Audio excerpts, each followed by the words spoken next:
World population day సందర్భంగా మీకందరికీ నమస్కారంలో తెలియజేస్తున్నాను.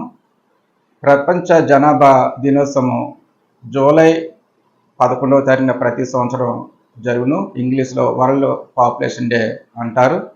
2024 సంబంధించిన థీము తల్లి మరియు బిడ్డ శ్రేయస్సు కోసం సరి అయిన సమయంలో గర్భధారణ మరియు బిడ్డకు మధ్య అంతరం అంటే ఎడమ ఉండాలి, దూరం పాటించాలి.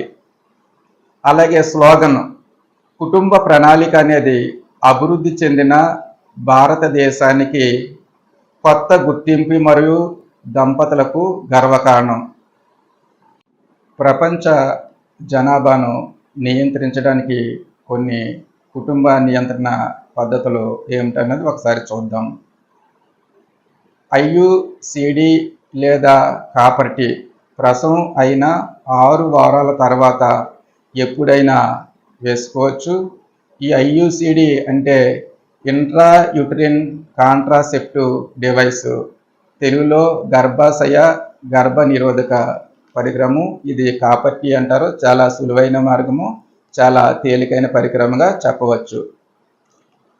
గర్భ నిరోధక మాత్రలు అంటే ఛాయ మొదటి 3 నెలలు వారానికి 2, ఆ తర్వాత వారానికి 1 మాత్ర చొప్పున వేసుకోవాలి. ఐయుసిడి పిపిఐ యుసిడి అంటే పోస్ట్ పార్టమ్ ఇంట్రాయూటరిన్ కాంట్రాసెప్టివ్ డివైస్. ఈ పిపిఐ యుసిడి ప్రసవం అయిన వెంటనే 48 గంటల్లోపు వేయించుకోవచ్చు. ఇది కూడా చాలా సులభమైన మార్గముగా చెప్పవచ్చు. అత్యవసర గర్భ నిరోధక మాత్రలు అసురక్షిత సంభవం జరిగిన 72 గంటల్లోపు 1 మాత్ర వేసుకోవాలి.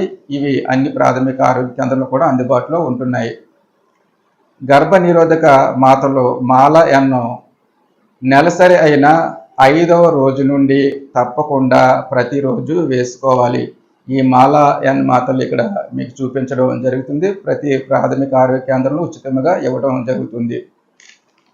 అంతర ఇంజెక్షను 3వ నెలకు 1 ఇంజెక్షన్ మాత్రమే ప్రసవం అయిన 6 వారాల నుండి వేయించుకోవచ్చు. కండోము మరియు నిరోధు ఏ సమయంలోనైనా వాడవచ్చు. అది ఉపయోగించడం వల్ల హెచ్ఐవి వంటి అంటువ్యాధులను మనం కాపాడవచ్చు. ఈ రకంగా మనం కుటుంబ నియంత్రణ పద్ధతులు పాటించినట్లయితే జనాభాను నియంత్రించి ఆరోగ్యకరమైన జీవితం ప్రజలు అనుభవించవచ్చని ఈ సందర్భం మీకు అందరికీ తెలియజేస్తున్నాను. Thank you.